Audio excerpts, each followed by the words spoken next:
Hi everyone, welcome back. I'm Di, and today I'm sharing with you my diary entry for the week of January 15th through the 21st. Today is Saturday, January 21st. So this past week I had my Monochrome Manga Club meeting at the local Barnes & Noble.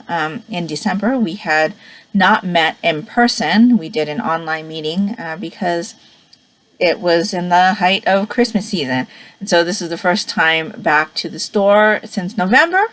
It was really nice to talk in person again with my members. And I did do a little bit of shopping, but we'll get into that a little bit later. I'm not going to share my haul with you or anything, but let me just tell you what I've read over the last week. And then we'll go into a little bit of knitting. I do have a little bit of a yarn haul. And then I think that's pretty much it. We'll wrap it up pretty quickly, I think, today. We'll see. But as far as what I've read this week, I have read volumes 13 and 14 of Demon Slayer Kimetsu no Yaiba by Koyoharu Gotogue, published by Viz, rated teen. This was for the Monochrome Manga Club. I read volume 2 of Game Between the Suits by Mai Nishikata. This one is published by Steamship, rated older teen, 17 plus, with a parental advisory warning. I read volume 1 of Dinosaur Sanctuary, story and art by Itaru Kinoshita, research consultant Shinichi Fujiwara, published by 7 Seas, rated teen, for the Monochrome Manga Club. I also read Tomb Raider King Volume 1, art by 3B2S, adapted by Yoons from Redice, original story by Sanji. This one's published by Ise Press, rated teen. And then to finish out the Monochrome Manga Club reads, we finished Pretty Guardian Sailor Moon in the Eternal Edition Volume 10 by Naoko Takeuchi, published by Kodansha, rated teen. So I will not be talking about these two volumes, because I did just film my Monochrome Manga Club series first impressions on this. So by time you see this video, this Monochrome Manga Club series first impressions video should already be up on my channel. So if you're interested in hearing my thoughts on these two volumes, definitely go check out that video. I will link it down in the description box below. But I will be talking to you about everything else that I have read this week. So let's start off with Sailor Moon. This was just okay for me. I did much enjoy Usagi here because she didn't complain as much as she did in previous volumes.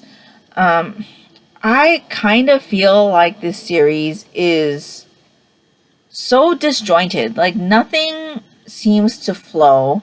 I would have loved to hear Naoko Takeuchi talk about what she was thinking about as she has created this series, because there seems to be some time issues, there's fluidity issues, and I don't know, it makes it all confusing to me, and it just seems like we're doing the same thing over and over and over again throughout this entire series. So that didn't help keep my interest either.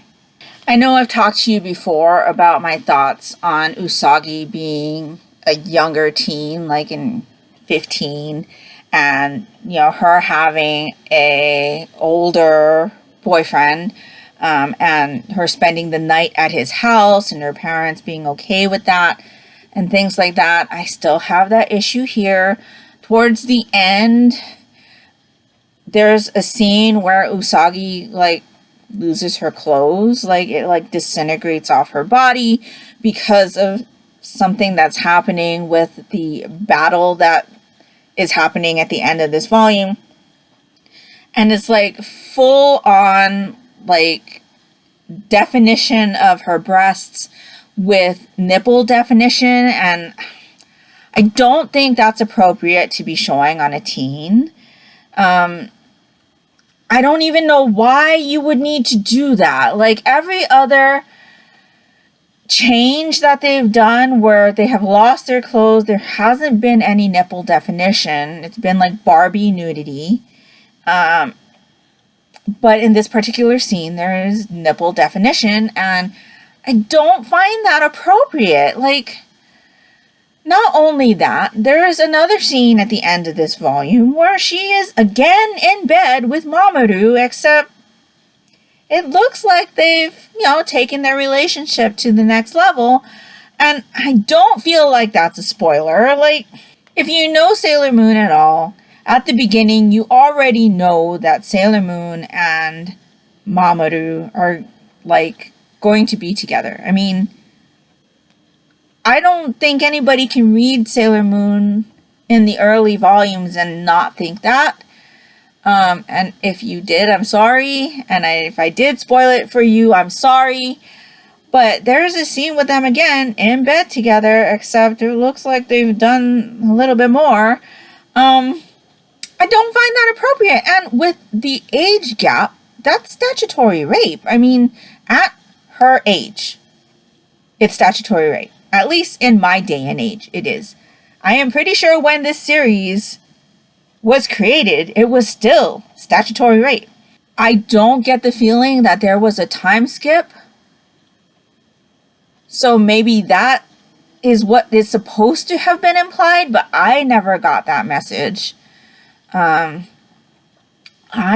just have so many issues with this series. And I don't understand why it's so beloved. I don't understand. What I do enjoy of this series is the colored inserts. So I don't think this one gives too much away. Like this one. It's so gorgeous. Like, I love those little pictures. The story, though, I don't enjoy. And the story got really convoluted for me. And so the most I can give this series is a 3. 3 stars for this series, 3 stars for this volume. I don't understand why Sailor Moon had to be such a young age in her teens.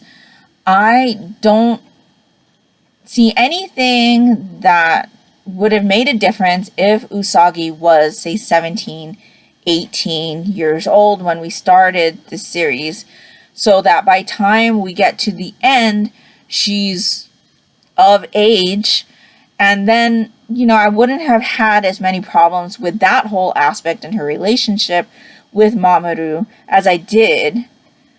But with her being the age that she is, there's a lot of issues.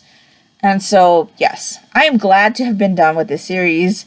It is my first finished series of the year, so I guess I should be thankful for that. But I'm also thankful that I'm done with this series too. This is not good. I can't recommend this to anybody. I don't think that, like, young teens should be reading something like this, because it could give the wrong message, especially with how Usagi and Mamoru's relationship is. And there were a couple other things during the series that I don't think give the best impression either. And so, yeah, 3 stars it is. Art style is gorgeous, but the story has not lived up to the hype. At least not for me. So that's that one. The other series that we read, though, I am really enjoying, and that is Demon Slayer. So I am still really enjoying the series. We have finished the first season of the anime this week, and I just really, really enjoyed it. Watching the anime has brought more of the story that I had previously enjoyed in the manga to life. With all of the color and the vibrancy of everything, it just gave it that little bit of extra, and I just really, really enjoyed it. So I'm looking forward to continuing with the anime. I really enjoyed what happened with this 2 volumes, but we ended in the middle of a battle again, and I hate that. But that's kind of one of those drawbacks of doing a read-along like this, is that you're gonna end in the middle of a battle. And that's kind of also why I don't read series that are like up to date. Like, I don't read up to date. I try not to, especially with action series like this, because the chances that you're going to end up with something not being finished, like in the middle of a battle, or, you know, the chances for cliffhanger endings are great, especially with series like this. And so now I'm like itching to read the next volume, because I think this battle should be done in the next volume. But I'm really enjoying it. And we get backstory of both of these characters here on the covers. And I really enjoyed that as well, though I would have to say both of the backstories have sad parts to it. And especially her story was relatable, as far as like the things she experienced as a woman. Relatable, but still sad. And so yes, I really enjoyed those. I ended up giving these 5 stars. I guess I will tell you what I rated Dinosaur Sanctuary and Tomb Raider King. So I ended up giving Dinosaur Sanctuary 5 stars, and I gave Tomb Raider King 4 stars. So yes, like I said, if you want to hear my thoughts on those 2 volumes, check out the Monochrome Manga Club series First Impressions. I also tell you what I thought of the comparison between Jurassic Park and Dinosaur Sanctuary, and Solo Leveling and Tomb Raider King. So the last thing that I finished this week was Game Between the Suits Volume 2. This is by My Nishikata, published by Steamship, rated older teen 17+. But it does have a parental advisory, explicit content warning on the back. So I had a prompt for my TBR game this month where it told me to buy a book new. And I had read volume 1 of this series in December for my manga advent calendar project and was on the fence about it. And so I decided to go ahead and pick up volume 2 and see what I thought. I definitely felt like I got more story in this one than bed scenes, which was my problem with the first volume. So this story follows our female character here. Her name is Sayo, and she is very career focused, so much so that she will answer a work phone call in the middle of sex. And so this kind of doesn't help her to keep relationships. And so right in the beginning of the first volume, you see this happen. Like within the first 5 pages, this happens. And she loses her boyfriend and then becomes, you know, more engrossed in work, taking on more projects and things, when a new employee comes to the office and tries to pursue her. He wants to date her, but she's just not having it. So she proposes that they play a game. So they're able to enjoy a physical relationship with each other, but won't start dating until both of them fall in love with each other. And if that ends up not happening, then the game will be over and they'll go their separate ways. But until that is decided, they are having a physical relationship with each other. The first volume kind of lays out the rules for the game and shows you how they get to that point with a lot of bed scenes. I will say the bed scenes aren't super, like, explicit. Like, you do see them in bed, but there's not, like, a lot of, like, full body shots and things like that. There's a lot of, like, focus on their faces type of thing. In this volume, we find Sayo kind of, I would say she's kind of figuring out that she may have feelings for this guy and struggling with that realization. We do see a lot more of her, like, trying to decipher things about why she might have said something or why is she thinking about something. And so I did enjoy that a lot more. There's still a lot of bed scenes, but I feel like there weren't as many as maybe the first volume. I didn't actually count, but I feel like there weren't as many here. This is mostly from Sayo's perspective. We do see some scenes of our male character here, who I can't even remember his name, Ryoichi. But they kind of confuse me because I am not really sure if he's sincere about what he says his feelings are for her. And so that's kind of making me a little worried. I mean, they kind of talk about him like he's like a playboy. Sometimes some of the things he says comes off like he's only saying them to get Sayo into bed. Some of the things he does seems like he's only doing it because he wants to get her into bed. And so I'm a little bit weary about him. But I would say that this series is still like keeping my interest. I would say Volume 2 kept my interest a lot more than Volume 1 did. I think I gave Volume 1 3 stars. I gave this one 3.5 stars. So it showed up as 4 stars on Goodreads because I always round up. So I am still interested to see where the story goes, what Sayo finally decides, if Ryoichi is sincere about the things he says and not just saying them to get Sayo into bed. Yeah, there are just times where I think he's just saying the things, but there are other times in here where I thought, okay, he's being sincere. So I don't know how to feel about him or how to read him, but I will say that I did enjoy this volume a lot more than I did Volume 1. So that's a good thing. I will be continuing with the series to the next one, but this will just be one of those series that I reassess how I feel about it after every volume. So as of right now, I'm still interested in continuing. And yeah, so 3.5 stars. So that's everything that I finished reading this week. As far as what I am currently reading, I did start The Night Gardener by Jonathan Augier. This is a middle grade horror mystery. It follows 2 children who end up going to a house and start to work at that house. While they are there, the family that actually lives in the house seem to be holding secrets, and there is also a strange figure that seems to come around at night.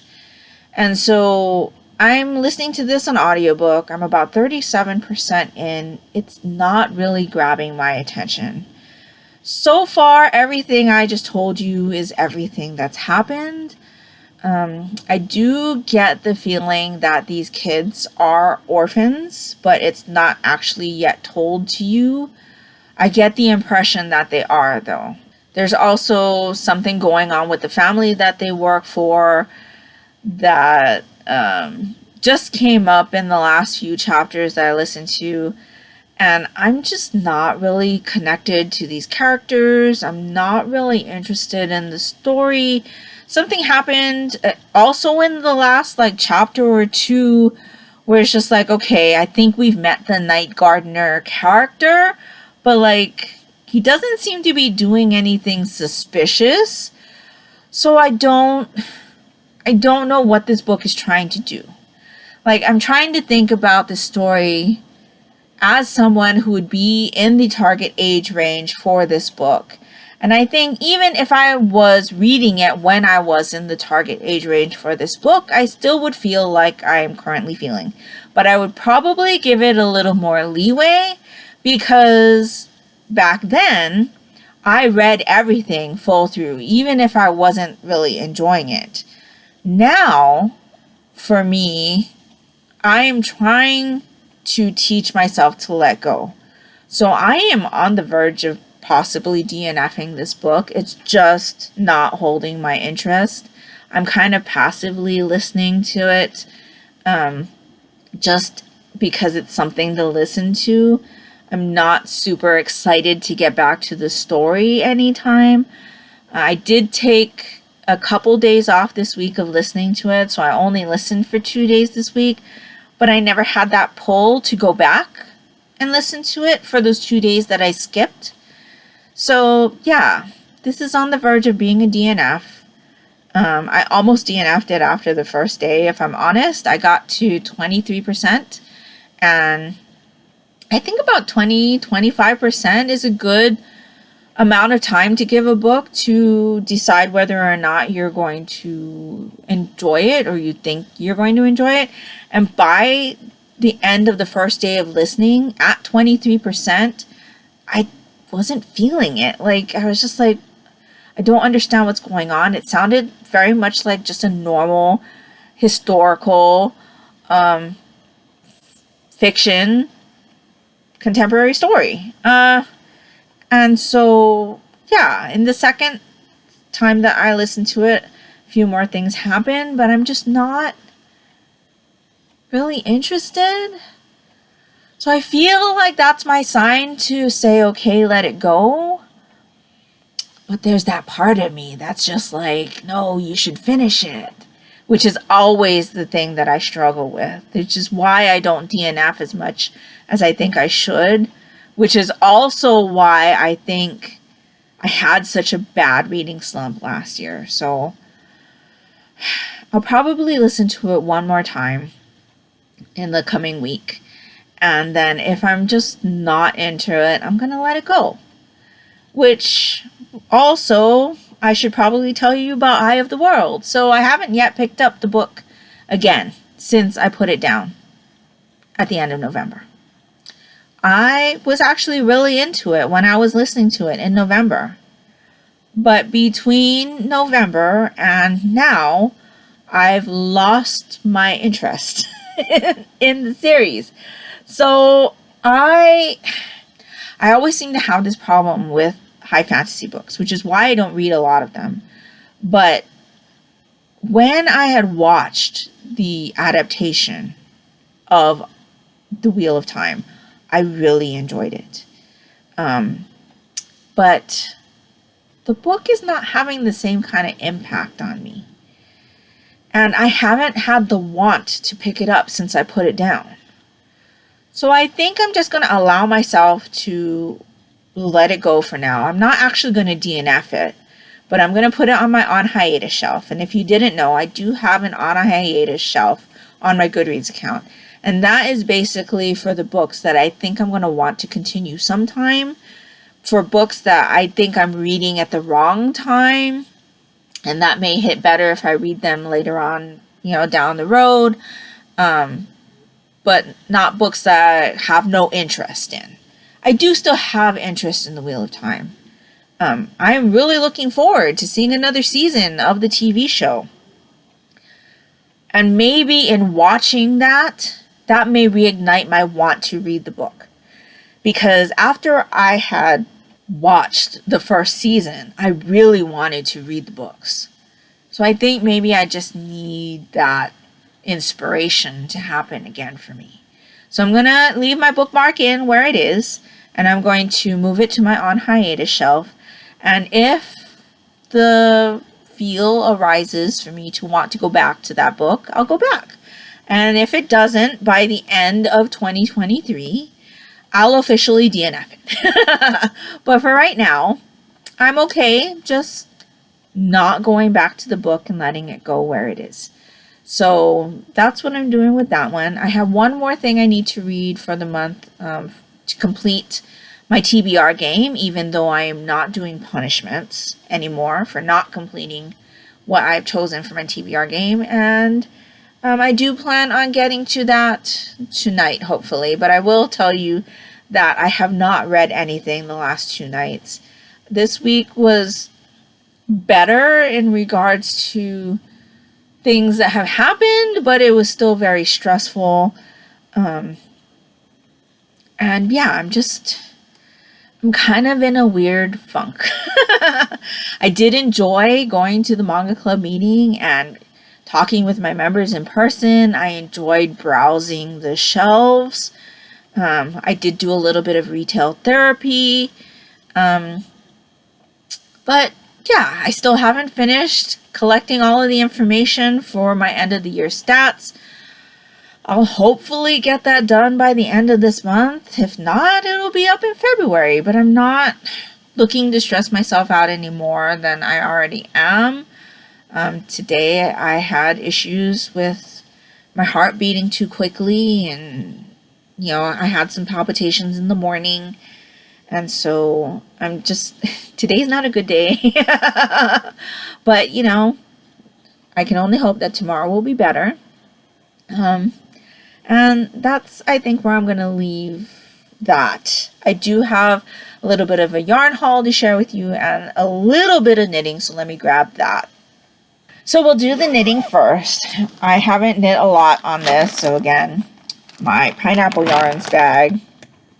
I just started to put in another color. So I finished the purple section and I put in the next stripe, and then I'm on this blue section. So I believe that is day 9. Yes, day 9. So where is my marker? So I was here last time, right here. So I've done about an inch, I'd say. Yeah. Still really enjoying just going round and round and round, changing the colors, and I only knit on this like a couple times this week. I'm just still in a funk. So I really, really love this color. This is the color that I'm putting in right now. It's like blue with purple and red speckles. Very lightly speckled purple and red. And so I think that's going to be really pretty. And so, yeah, that's what I've done as far as the knitting goes. This is the only project I am working on. I did knit the sweater that I'm wearing. So this is the Comfort Fade Cardi by Andrea Mowry, I believe. I did this one in 2020, I think, or 2021. I can't remember, but I really enjoy it. I don't get to wear it often because it is held with mohair, and the mohair makes it like warm, and so I don't know. Can you see that little bit of fuzz? It's the mohair, and so it is faded. So I had 5 different colors in this one, and they were all like single skeins I had in stash. And so, yeah, my Comfort Fade Cardi, I do quite enjoy it, and it is perfect right now. It's keeping me nice and toasty. And then as far as the yarn retail therapy goes, I did put in a purchase at Lolodidit. So I do purchase quite a bit of my yarn from Lolodidit. I haven't purchased in like a year or so, I think, though. But I was feeling the need for some retail therapy. Decided to go and peruse to see what she had in her store, and I saw that she had a Princess Bride collection, a Shark Week leftovers from Shark Week, and a Christmas skein that I was interested in. So I bought 4 skeins. The first one is this one. This is on her everyday sock base. This is 75% superwash merino, 25% nylon. And so this is from the Princess Bride collection, and it's called Marriage. I had to get it. Marriage is what brings us here together today. Very iconic scene. This is the Christmas skein I got. This is on her everyday sock base again. This is You're a Mean One. So obviously that is in reference to the Grinch. So I thought that was nice and Christmassy. This is the Shark Week color. It's You're Gonna Need a Bigger Boat. So that is a Jaws reference. This is on her plush sock base, which is the one that I usually go for if it's available. The other colors were all in the everyday sock because plush was not available. I usually go plush is my first option, and then original as my second, which is her exclusive base, and then everyday sock is my third option. So I like all three, but I'll take what I can get. So this is, like I said, plush sock. It is 75% super wash merino, 15% nylon, 10% tencel.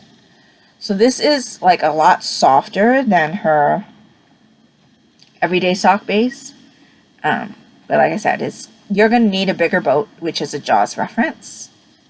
So maybe I will stitch that up during Shark Week. We will see. And then I got my last Princess Bride skein, and this is Inconceivable, which is another iconic line from the Princess Bride. This is on the everyday sock base. So I really love this skein. It kind of reminds me of Leading Men Fiber Arts Krampus with a little bit of like red and purples in there. And I love Leading Men Fiber Arts Krampus colorway. And so, yeah, those are the 4 skeins that I got. So I did tell you I did a little bit of retail therapy at Barnes & Noble. That will be up in my manga haul for January, which will be posted in February. I am trying to cut back on the amount of manga that I'm purchasing. We put in a like points system or credit system between my daughter and myself to try to help with that. But that doesn't seem to be working.